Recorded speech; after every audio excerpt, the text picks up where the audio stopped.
오늘 하나님의 말씀은 요한계시록 6장 1절부터 17절까지 말씀입니다.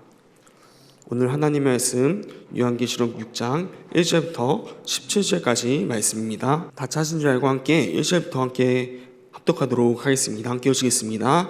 내가 봄에 어린 양이 7인 중에 하나를 떼시는데 그때 내가 들으니 내 생물 중에 하나가 우레소리 같이 말하되 오라 하기로, 이에 내가 보니 휜 말이 있는데 그 탄 자가 활을 가졌고 면류관을 받고 나아가서 이기고 또 이기려고 하더라.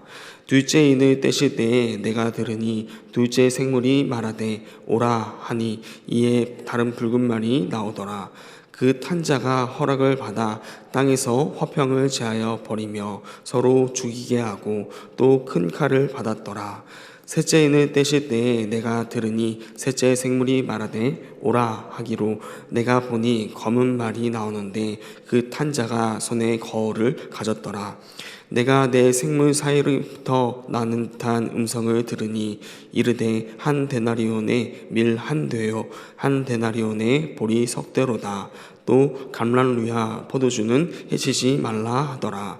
넷째 인을 떼실 때에 내가 넷째 생물의 음성을 들으니 말하되 오라 하기로, 내가 보니 청황색 말이 나오는데 그 탄 자의 이름은 사망이니 음부가 그 뒤를 따르더라. 그들이 땅 4분의 1의 권세를 얻어 검과 흉년과 사망과 땅의 짐승들로서 죽이더라. 다섯째 인을 떼실 때에 내가 보니 하나님의 말씀과 그들이 가진 증거들 말미암아 죽음을 당한 영혼들이 제단 아래에 있어 큰 소리로 불러 이르되 거룩하고 참되신 대주제여, 땅에 거하는 자들을 심판하여 우리 피를 갚아주시 아니하시기를 어느 때까지 하시려 하나이까 하니, 각각 그들에게 흰 두루마리를 주시며 이르시되 아직 잠시 동안 쉬되 그들의 동무 종들과 형제들도 자기처럼 죽임을 당하여 그 수가 차기까지 하라 하시더라. 내가 보니 여섯째 인을 떼실 때에 큰 지진이 나며 해가 검은 털로 짠 상복같이 검어지고 달은 온통 피같이 되며 하늘의 별들이 무화과 나무가 대풍에 흔들려 설익은 열매가 떨어지는 것 같이 땅에 떨어지며 하늘은 두루마리가 말린 것 같이 떠나가고 각 산과 섬이 제자리에서 옮겨지매 땅의 임금들과 왕족들과 장군들과 부자들과 강한 자들과 모든 종과 자유인이 굴과 산들의 바위 틈에 숨어 산들과 바위에게 말하되 우리 위에 떨어져 보좌 위에 앉으신 이의 얼굴에서와 그 어린 양의 진노에서 우리를 가리라. 그들이 진노의 큰 날이 이르렀으니 누가 능히 서리요 하더라. 아멘. 함께 말씀 살펴보도록 하겠습니다. 어제 살펴본 것처럼 모든 주권은 오직 하나님과 어린 양 예수님께 있습니다. 오늘 본문은 그 주권자이신 어린 양 예수님께 두루마리 봉인을 하나씩 떼시는 내용으로 시작됩니다. 이 봉인들이 떼어질 때마다 세상에 놀라운 일들이 벌어지게 됩니다. 먼저 첫째 인부터 넷째 인까지 함께 살펴볼 텐데, 먼저 어린 양 예수님께서 첫째 인을 떼십니다. 그때 하나님 보좌 주변에 있던 네 생물 중 하나가 우레소리처럼 오라라고 외치게 됩니다. 이 우레소리라는 표현은 이번 주 살펴보았듯이 하나님의 임재와 위엄을 상징하는 것이었습니다. 즉 이 모든 일이 하나님의 대리자의 선포 아래 시작된다는 것입니다. 그 모든 것이 하나님의 주권 아래 실행되고 있다는 것을 뜻하는 것입니다. 그러자 흰 말이 한 마리가 튀어나옵니다. 그리고 그 위에 탄 자는 활을 가졌고 면류관을 쓰고 이기고 또 이기려고 합니다. 흰색부터는 순결이나 승리를 뜻하지만 여기서 이어지는 넷째 인들까지 다른 재앙들과 연결되기 때문에 긍정적인 의미로 보기에는 어렵습니다. 오히려 정복 전쟁이나 거짓 평화처럼 겉은 화려하지만 결국 고통을 가져오는 시작을 의미하게 될 것입니다. 이어서 둘째 인을 떼자 둘째 생물이 오라라고 또 말합니다. 그러자 붉은 말이 이번에는 나옵니다. 붉은색은 피 흘림과 전쟁을 의미합니다. 말탄 자는 화평을 없애고 사람들이 서로 죽이게 하는 큰 칼을 받습니다. 첫째 인의 정복이 결국 참혹한 전쟁으로서 이어지는 것을 보여주고 있는 것입니다. 또 셋째 해를 떼자 셋째 생물이 오라라고 외칩니다. 이번엔 검은 말이 나오는데 탄자가 손에 저울을 가지고 있습니다. 검은색은 기근을 상징합니다. 이 저울은 신약을 아주 적게 달아 파는 것을 의미합니다. 당시 고대 때에 기근이 들면은 이 저울이 등장했다고 합니다. 즉 지금 상황이 기근이기 때문에 식량을 적게 달아 팔기 위해 저울을 들고 있는 것입니다. 그러면 이런 말을 합니다. 한 데나리온이 밀 한 돼, 한 데나리온이 보리 석돼. 이 말은 하루 품삯으로, 데나리온이 하루 품삯인데 하루 품삯으로 겨우 한 사람이 하루 먹을 수 있는 양의 식량을 살 정도로 급싱한 식량 부족과 물가 폭등이 온다는 것을 뜻하는 것입니다. 전쟁 후에는 필연적으로 기근이 찾아오기 마련이죠. 특히 감람류와 포도주는 해치지 말라라고 말하는 것은 서민들은 이렇게 굶주리고 힘들게 살아가고 있는데 부유층의 섭취뿐은 여전하다는 것을 통해 이기심과 사회적 불평등을 고별하고 있는 것입니다. 마지막으로 넷째 인을 떼자 넷째 생물이 오라라고 또 말합니다. 그러자 청황색 말이 나옵니다.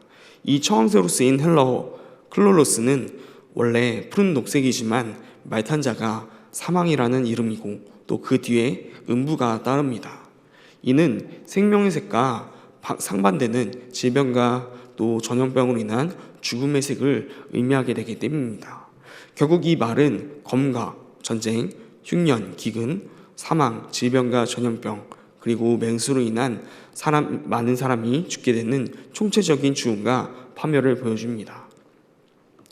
이처럼 첫째부터 넷째인까지의 재앙들은 서로 연결되어서 점차 확장되고 심화되고 있습니다.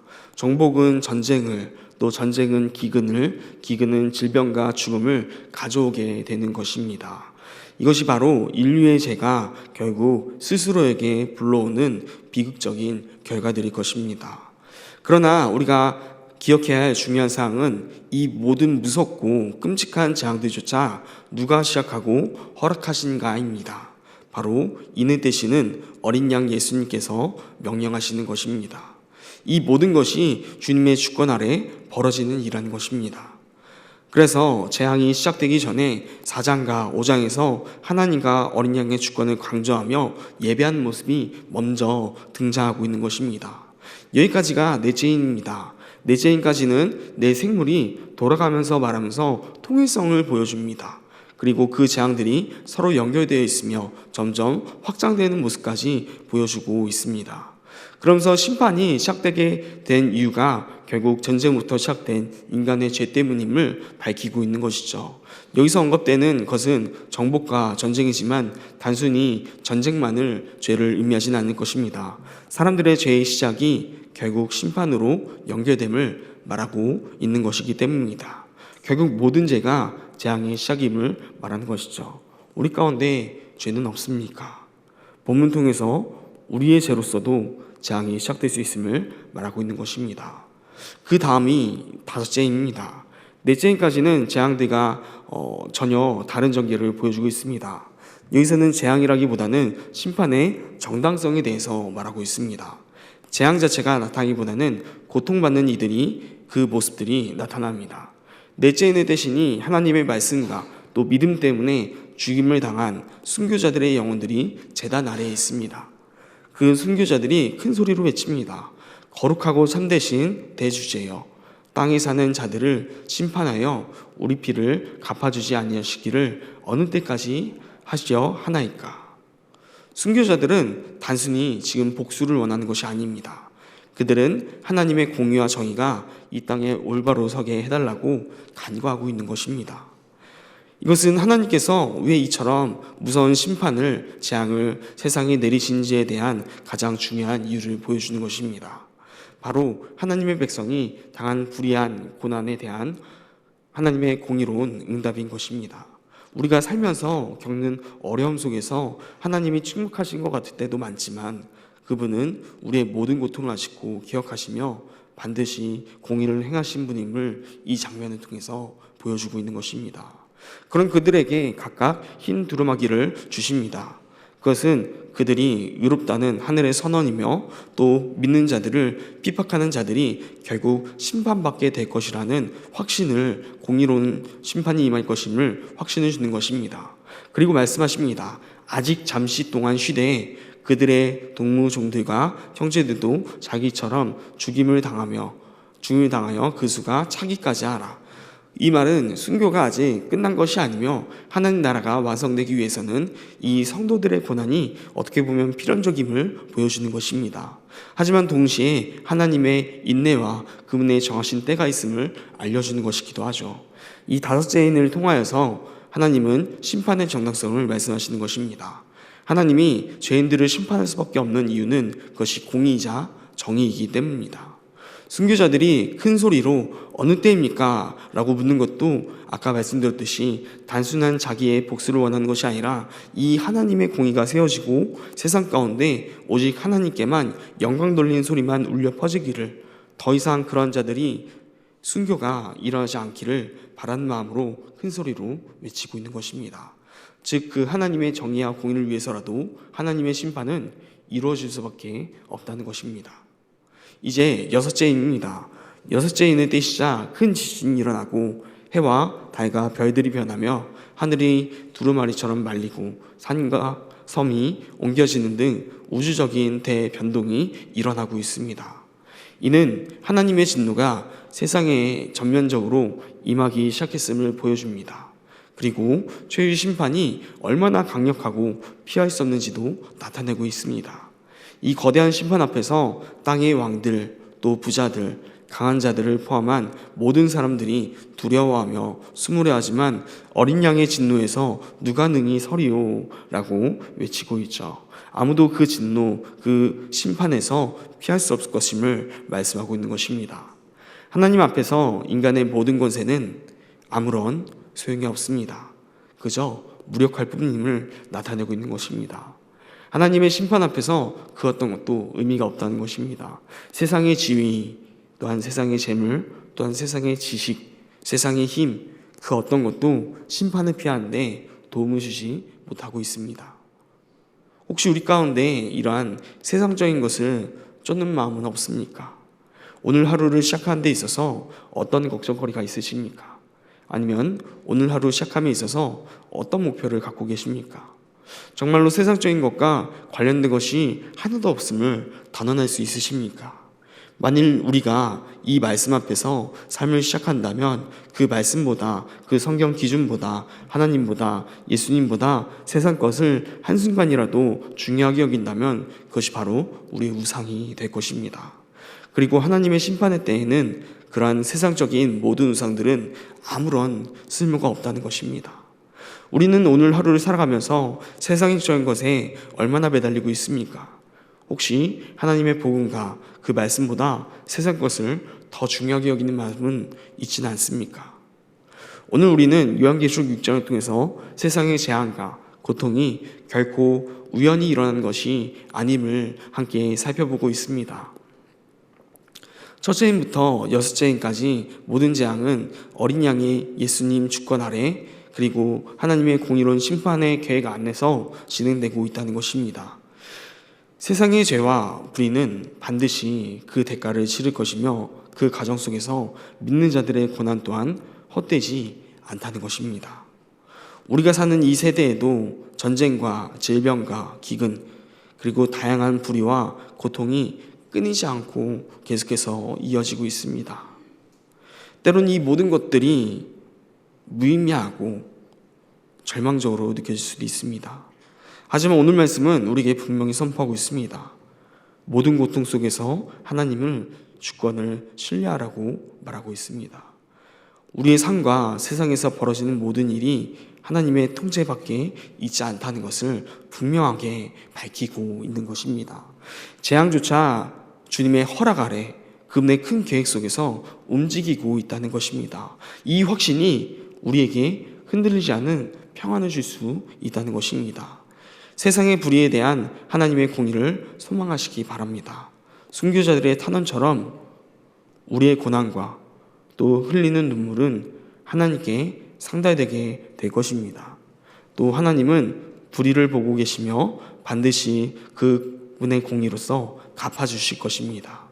악한 세상의 번영에 타협하거나 혹은 낙심하지 말고 하나님의 정의가 이루어지기를 그날을 믿음으로 기다리시기 바랍니다.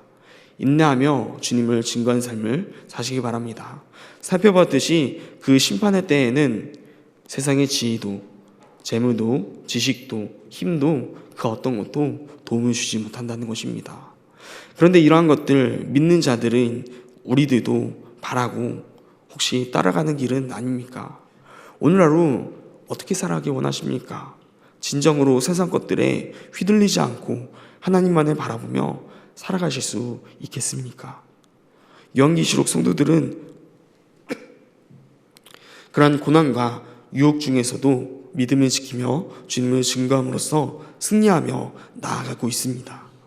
우리도 이 세상의 죄와 타협하지 않고 순결한 믿음을 지켜나갈 때, 그리고 복음의 증인으로서 그 삶을 살아갈 때 주님께서 약속하신 궁극적인 승리와 영광에 참여하게 될 것입니다.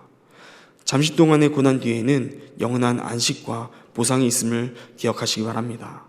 세상 것을 바라보는 것이 아닌 오늘 하루 오직 주님만을 바라보며 주님의 것으로서 능히 세상을 이기며 또한 때로는 피해보고 손해볼지라도 그렇게 되어 순교자의 모습이 될지라도 반드시 그것을 갚아주시는 하나님을 알아보며 오늘 하루 가운데 주의 말씀과 약속만을 지키며 살아가며 나아갈 수 있는 오늘 하루 승리하는 복된 하루가 되시기를 간절히 소망합니다.